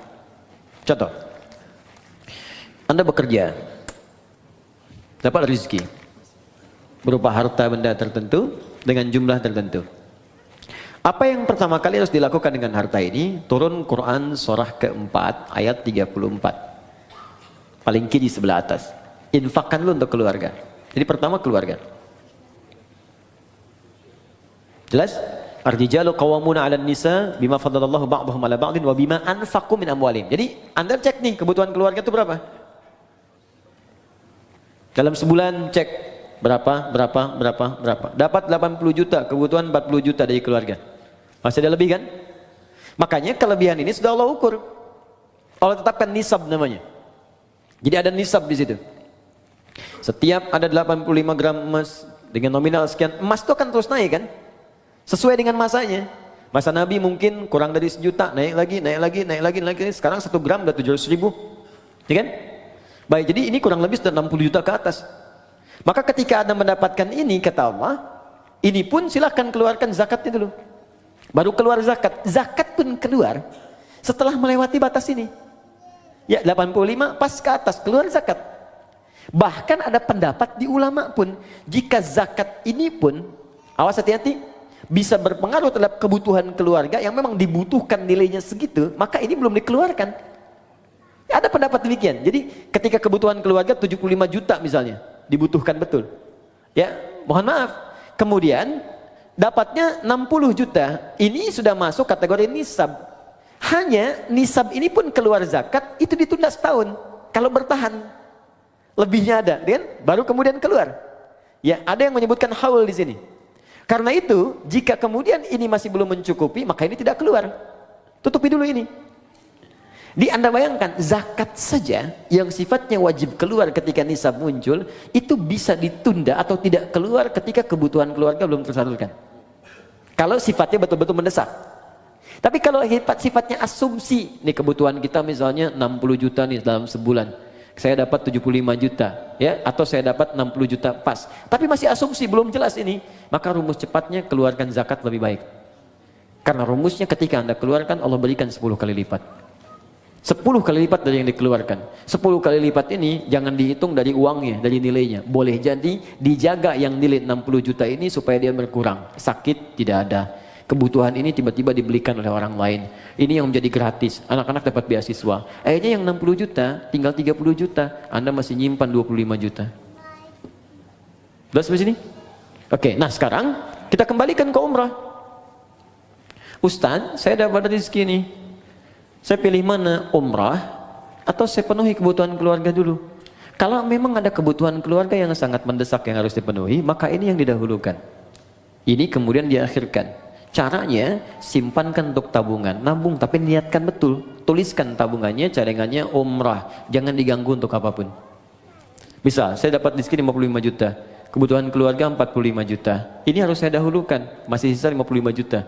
Maka Anda simpan misalnya 10 juta untuk umrah, 5 juta untuk cadangan ke sini. Jelas? Simpan, dapat lagi, simpan, dapat lagi, simpan. Sampai terpenuhi, baru berangkat. Kalau sudah dapat 30 juta ini niatnya untuk umrah, berangkatkan umrah. Ya. Tapi kalau cuma asumsi, takut ada kebutuhan, takut ini, tidak, dahulukan ibadah. Dahulukan. Untuk haji, kalau sudah ada untuk haji, berangkat haji. Nanti begitu Anda pulang, Allah akan kirimkan rezeki yang baru, yang bisa memenuhi apa yang Anda butuhkan. Insya Allah. Jelas? Ada lagi? Ada Ustaz, masih. Baik. Saya angkat tangan. Sebentar dulu ya, kasihan Pak ya, yang baik, ibu-ibu nih ya. Wah ini menarik nih. Untuk perempuan ya, pakaian yang terbaik untuk sholat di rumah itu seperti apa Ustadz? Quran apakah surah harus ke-7? Baik. Harus berpakaian terbaik atau kita boleh pakai pakaian yang sedang kita kenakan, misalnya daster kemudian ditutupin oleh mukena? Ya, bukan kita, mungkin Anda ya. Ini saya nggak Oh pakai iya, daster. Anda bukan Oke. saya. Kok kita? Kena gue ya. Biasa, it's happening sometimes. Oke. Quran surah ke-7 ayat 31, lihat di ujung ayatnya ya. Dari ayat 26 sebetulnya, 26, 27, 28, 29 sampai ke 31-nya. Di ayat yang terakhir dilarang untuk israf, berlebihan. Ya, wala tusrifu innallaha la yuhibbul musrifin. Kalau Anda tarik ke 26, 27 terutamanya, kemudian 28, 29 sampai ke ayat tadi yang saya sampaikan berhubungan dengan masjid. Pertama Allah katakan khudzu zinatakum 'inda kulli masjid. Ketika ada panggilan dari masjid, kenakan pakaian terindahmu. Indah. Indah itu ukurannya pasti sudah kita pahami lah. Ya, ada ukuran moral di situ, ukuran etika. Ya, ibu kondangan pakai daster gitu, indah tidak? Gitu kan? Misal ya. Tapi kalau kita tutup dengan yang lain, tutup ya dan nampak indah, nampak rapi, itu nggak apa-apa, nggak jadi masalah. Yang penting ada penutup dengan baik, rapi, tampil baik. Misal tadi tutup mukena kan, tutup mukena, mukenanya rapi, mukena baik, nggak ada masalah. Silakan saja. Sama aja Anda dengan pakai daster, tutup lagi misalnya pakai abaya, pakai macam-macam, berangkat kemudian ke kondangan dan seterusnya. Sepanjang yang bagian dalamnya tertutupi dengan baik. Ya, jadi tutup tampilan luarnya yang rapi, yang bagus. Tapi ada yang sangat menarik. Walibasut taqwa dzalika khair. Dan pakaian ketakwaan itu esensi yang paling bagus. Itu yang terbaik. Apa itu takwa? Takwa itu satu, bebas maksiat. Ya, bebas maksiat, sehingga diartikan meninggalkan semua yang dilarang. Jangan sampai Anda sholat membawa pakaian haram. Hasil menipu, hasil korupsi, hasil riba. Makanya ada hadis yang sangat panjang di hadis Muslim, ketika seorang meminta, memohon kepada Allah dan terdengar oleh Nabi. Ya. Thumma dzakara rajula yutilu safara ash'atha aghbara. Kemudian Nabi mengisahkan seorang lelaki yang menempuh perjalanan panjang. Doa orang yang sedang safar cepat dikabulkan. Yamudu yadayhi ila sama, mengangkat tangannya ke langit. Fayaqulu, maka dia berkata, Allahumma ya Rabb, ya Rabb. Jadi tiga yang dia kerjakan. Satu safar, kedua mengangkat tangan, yang ketiga memulai dengan al-asmaul husna. Setiap satu itu cepat mengabulkan doa. Di orang safar 2 kali cepat dikabulkan. Orang mengangkat tangan cepat dikabulkan. Menyebut al-asmaul husna cepat dikabulkan. Jadi harusnya 6 kali orang ini lebih cepat dikabulkan dari doa orang biasa. Tapi apa kata Nabi? Anna yustajabu lidzalik. Bagaimana doanya bisa dikabulkan? Mustahil. Ada orang yang ketika berdoa, Allah bukan gak mau ngabulkan. Jadi balik lagi mental kayak gini nih. Nih, ini ada gelas kan? Bejana kan? Oke, kalau ini nggak ada sekatnya, saya mau masukkan apa aja bisa. Tapi kalau disekat begini, apa yang mau masuk? Gula nggak masuk, garam nggak masuk, spidol nggak masuk. Balik mental. Bukan Allah nggak ngasih, mental. Apa yang menutupi sehingga mental jawaban dari Allah itu? Pertama kata Nabi, mat'amu haram, karena sumber makanannya haram. Mashrabu haram, karena minumannya haram. Malbasu haram, karena pakaiannya haram. Wa ghudhiya biharamin, dan perangkat hidupnya haram. Anna yustajabu lidzalik, bagaimana itu bisa dijawab doanya? Karena itu pakaian terbaik bukan persoalan masalah jenisnya.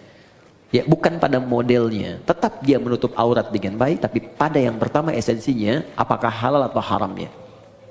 Jadi indah itu bisa relatif. Indah relatif, walaupun jelek itu mutlak. Ya. Makanya ukurannya jelas itu kan. Baik, cari, tapi pertama jauhkan dari nilai hal-hal yang mengundang maksiat yang haram. Kedua, Takwa itu berarti kedekatan yang sangat dengan Allah. Biasanya kalau teman-teman dekat dengan seseorang dan dapat undangan, bukankah akan mengenakan pakaian yang paling baik? Sekarang Anda ingin dekat dengan Allah, maka ketika ingin dekat dengan Allah, cari yang paling bagus, yang paling baik. Maka semakin tinggi kedekatan itu, semakin ada rasa dalam hati. Pasti Anda akan memilih yang paling bagus. Pasti itu, karena ada rasa dalam jiwa. Itu sudah otomatis. Nah, karena itu tidak dilarang ketika Anda menutupi dengan mukena, tampil menutup aurat, tapi jika Anda mampu mengerjakan nilai takwa tadi, walibasut taqwa dzalika khair. Pakaian takwa dengan dua model tadi, itu yang paling bagus. Kalau Anda bisa kenakan ini, maka Allah akan turunkan jawaban di Quran yang sangat indah sekali di surah At-Talaq. Ya, surah At-Talaq ayat kedua sampai ketiga, di akhir ayat kedua, di awal ayat ketiga. Wa may yattaqillaha yaj'al lahu makhraja wa yarzuqhu min haitsu la yahtasib. Quran surah 65 akhir ayat kedua sampai awal ayat ketiga. Kata Allah, siapa yang mampu meningkatkan takwanya kepada Allah, maka aku akan ringankan persoalan hidupnya. Bukan gak punya masalah, setiap ada masalah Allah ringankan. Dia mengalami masalah itu, cuman ringan.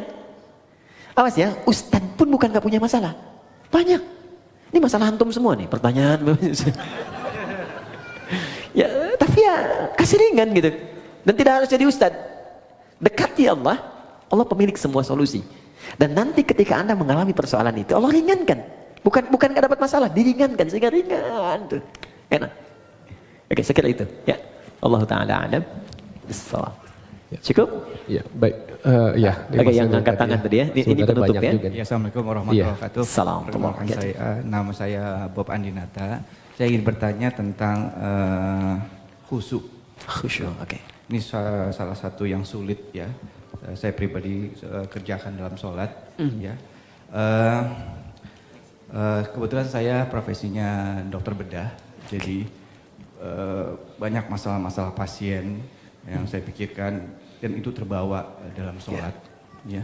Nah, sehingga dalam sholat sulit sekali sampai mungkin lupa rakaat, gitu. Ya. Nah, seandainya begitu mungkin ada kiat-kiat apa yang Ustadz bisa berikan, bagaimana saya bisa khusyuk dalam sholat. Mungkin tadi ceramah Ustadz juga bahwa kita harus memahami bacaan, memahami, tapi saya udah mencoba untuk menghafal apa segala, tapi mungkin sulit bagi saya untuk menghafal bacaan-bacaan Al-Quran tersebut. Yang kedua, jika saya lupa ini rakaat, itu bagaimana? Ya, sujud sahwi ya Ustadz ya. Ya.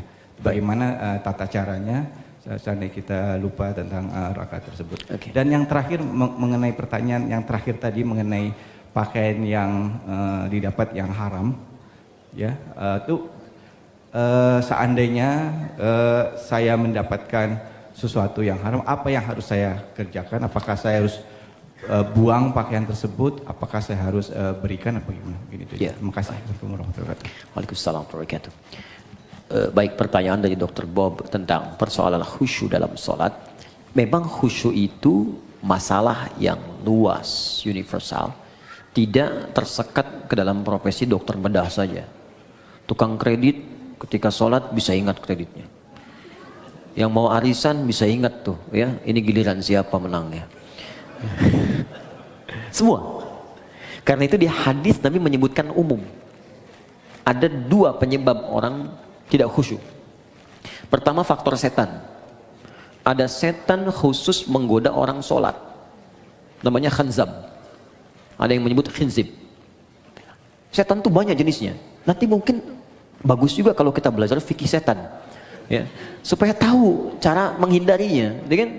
Ya, kita nanti belajar jenis-jenis setan. Ada setan di rumah tangga. Ya, ada di Quran surah kedua ayat 102. Namanya dasim. Ada setan di pasar. Itu yang kalau ke mall pulang-pulang masih ingat tas belum dibeli. Ada banyak. Ya, ada setan di tempat-tempat musik, ada banyak macam-macam. Ya, nah ini kembali ke setan yang goda orang sholat. Nanti saya sampai ke jawabannya. Nabi mengatakan dalam salah satu hadisnya, Bima makna idza kabbara, kalau seorang sudah mulai takbir, kemudian faqala syaitanu, maka setan sudah mulai berbisik di benaknya, udzkur kada, ingat ini, ingat itu. Itu ke semua. Kalau kita belum takbir, itu biasa Pak. Gak akan ingat tentang bedah, tentang pasien, tentang macam-macam. Tapi ketika Anda mulai takbir, Allahu Akbar, mulai ingat. Gunting tadi letaknya di mana? Ini ada yang belum dibedah, ini ada yang muncul semua. Berarti normal. Normal. Karena setannya betul menggoda. Ya, datang tuh. Baik. Hatta la yash'ural musalli kam raka'atan yusalli. Sampai-sampai ada orang salat yang tidak ingat berapa rakaat sedang ia kerjakan itu. Berarti benar kan hadis Nabi-nya? Dan kita semua umumnya hampir mengalami itu. Maka apa solusinya? Maka yang pertama sebelum sholat, diminta kita untuk berlindung kepada Allah. Berniat dengan benar, innamal a'malu binniyat. Semua amal bergantung pada niatnya. Maka kalau kita khawatir waswas, fasta'iz billah, minta perlindungan kepada Allah dari godaan setan. Boleh ta'awudz. A'udzubillahi minasyaitonirrajim. Ada yang baca An-Nas, ya, qul a'udzu birabbin nas, minta kepada Allah perlindungan. Itu boleh dilakukan. Ini bagian pertama. Dan ulama di sini nggak ada persoalan memohon kepada Allah perlindungan sebelum sholat, karena sholat dibuka dengan takbir secara bacaan, kemudian ditanamkan dengan niat. Yang kedua, ini yang paling penting, Quran surah ke 2 Al-Baqarah ayat 45 sampai 46. Sebelum sholat dibuat persiapan yang matang untuk sholat. Ya, kata Allah di ayat 46-nya, alladzina yadhunnuna annahum mulaqu rabbihim wa annahum ilaihi raji'un. Di ayat 45, khusyuk itu enggak mudah. Wa innaha lakabiratun. Salat itu enggak mudah, illa 'alal khasyin, kecuali bagi orang khusyuk. Siapa orang khusyuk ini? Ternyata khusyuk dimulai sebelum salat. Bukan saat sedang salat. Jadi ada tahapan khusyuk dimulai sebelum salat. Apa persiapannya? Tadi, yadhunnuna annahum mulaqu rabbihim. Satu, orang khusyuk itu orang yang merasakan dalam jiwanya akan menghadap kepada Allah. Karena itu ketika akan menghadap kepada Allah, kata Allah, kenakan pakaian yang bagus. Kamu dapat undangan dari orang lain, pakaian bagus. Dapat undangan dari sang pencipta, kenapa pakaian biasa-biasa? Makanya pakaian itu cenderung juga mengondisikan kita untuk bisa nyaman dalam sholat. Silahkan cek, pakai kaos oblong, ya, dengan pakai baju koko, sama-sama sah menutup aurat. Tapi rasanya lain kan? Ya kan? Oke, kemudian yang paling menarik, di ujungnya, wa annahum ilaihi raji'un. Tenang sebentar. Kalau Anda mendengar kalimat raji'un, raji'un, raji'un, apa yang terbayang? Inna lillahi wa inna ilaihi raji'un. Nah, dalam sholat itu ketika kan sholat, kalau ingin khusyuk kata Allah, rasakan mungkin ini sholat terakhir yang Anda kerjakan dalam hidup. Mungkin wafat dalam sujud. Apa yang Anda pikirkan membedah orang kalau Anda wafat sekarang? Apa yang Anda pikirkan tentang gunting, tentang segalanya, tentang selang, tentang infus? Kalau Anda wafat sekarang, apa yang mau Anda kerjakan kata Allah? Percuma pikirkan semuanya. Maka Nabi sering katakan sebelum sholat, sallu sholatan muwadda'. Sholatlah engkau seakan-akan sholat ini jadi perpisahan dalam hidupmu. Ya, sholat, siapkan. Rasakan, mungkin ini sholat terakhir. Makanya panggilannya kan panggilan adzan. Adzan, an-nida, panggilan. Oke, saya ganti namanya. Andi, ada namanya di sini?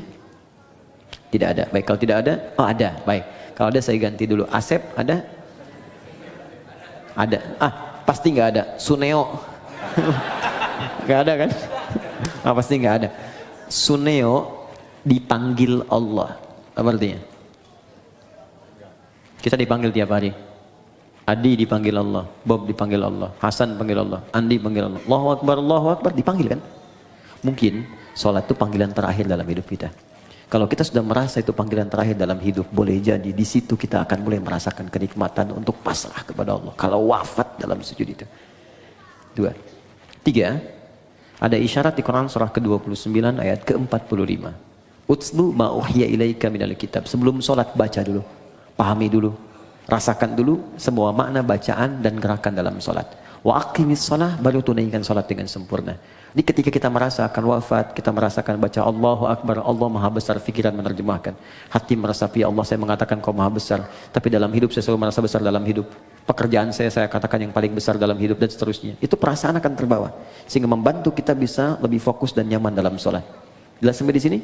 untuk bagian yang pertama. Karena itu saya sarankan, jangan capek dulu untuk semua dikerjakan. Sepekan ini saya mau belajar takbir dulu, pahami dulu. Sepekan kemudian saya belajar untuk iftitah. Selanjutnya saya belajar Al-Fatihah sampai sempurna kita. Bahkan ada ulama yang mengatakan ingat sholat saja sudah bagian dari khusyuk. Wah ini 5 menit lagi adzan zuhur nih, sudah ingat tuh, itu bagian dari khusyuk. Oke, baik. Kemudian yang selanjutnya saya lompat ke bagian terakhir, yang haram ketika hadir dalam jiwa kita atau kehidupan kita, bagaimana solusinya? Kalau dari pakaian dan sebagainya, ada sebagian yang ekstrem mengatakan buang, ada yang mengatakan bakar. Tapi kalau ada dari manfaat-manfaat bisa digunakan secara sosial, maka jumhur ulama lebih menyarankan arahkan kepada kepentingan sosial. Misal ada harta haram berupa uang misalnya kan didapatkan, kita tahu ini haram. Walaupun misalnya hukum setempat mengatakan boleh, tapi saya katakan ini haram nih secara agama. Maka Anda ingin bebaskan dari itu, maka kemana kan ini? Maka ulama jumhur mengatakan mayoritas berikan untuk kepentingan sosial, bikin jalan, bikin bangunan, bikin macam-macam yang sifatnya tidak konsumtif, ya bukan dimakan. Jadi jangan berikan pada anak yatim, jangan berikan pada fakir miskin, tidak. Untuk yang sosial sifatnya. Jadi kalau yang tadi misalnya mau diberikan pakaian pada dalam kepentingan sosial, jual berikan untuk kepentingan sosial atau dipakai pada hal-hal yang sifatnya secara sosial bisa digunakan, silahkan, tidak ada masalah untuk di situ. Saya kira itu yang bisa saya sampaikan, teman-teman. Tinggal 3 menit ke zuhur, izin menyampaikan beberapa hal. Pertama, saya tidak bosan mengatakan ini, tingkatkan ketakwaan kita kepada Allah, jauhi maksiat, belajar dengan baik. Belajar dengan guru-guru yang bisa meningkatkan iman kita, ya ilmu kita, tidak harus cukupkan kepada saya. Kalau ada yang benar dari saya silahkan terima amalkan, itu petunjuk dari Allah. Kalau ada yang salah, itu mutlak kesalahan saya. Anda tinggalkan, maafkan saya, dan saya tidak sungkan untuk mengoreksi. Sehingga apa yang Anda dapatkan, kita semua bisa belajar dengan baik. Kemudian yang kedua, insya Allah, Anda boleh catat tanggalnya. Tanggal 18 Rabiul Akhir 1441 Hijrah, bertepatan dengan 15 Desember. Saya ulang ya. 15 Desember. Hari Ahad depan. Ya, depan 2019, tempatnya di Islamic Center di Koja, Jakarta Utara. Kita akan ada momen sangat besar. Ini hanya setahun sekali.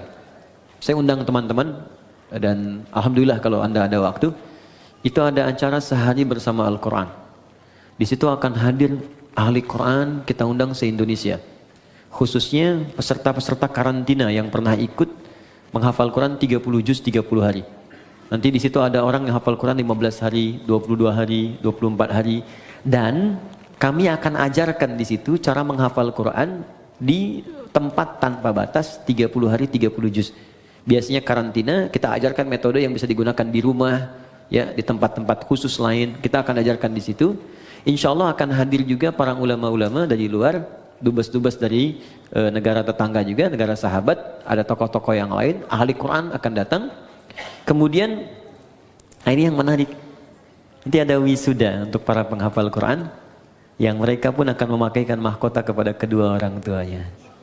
Ya, dari anak kecil sampai nanti ada ibu yang hafal Quran 78 hari dari Jambi. Itu takut naik pesawat. Makanya pakai bis ke Lampung. Ternyata di Lampung yang daftar cuma 2 orang. Akhirnya ke Bekasi. Dan suaminya mengatakan kalau belum hafal jangan pulang dulu. Ya, sampai hafal selesai khusus untuk ibu itu nanti yang pakaikan mahkotanya suaminya insya Allah. Nah, dan nanti biasa ketemu dengan ahli-ahli Quran, keluarganya bagaimana. Ada anak kecil saya belum buka sampai sekarang. Saya nggak mau anak itu diekspos terlalu jauh sehingga kehilangan Qurannya. Ini anak bu, ini hebat bimbingan ibunya. Kita sekarang matangkan di Bekasi, dia ikut kelas dengan saya. Itu dia hafal Quran dengan nomornya, posisinya, temanya, ya sampai juga automatically Quran tak gitu, cepat sekali.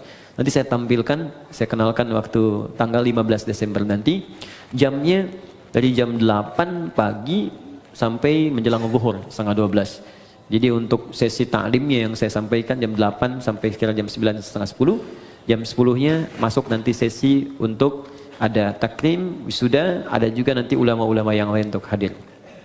Itu kemudian yang terakhir, saya mesti minta maaf karena ada penyesuaian jadwal untuk tahun depan.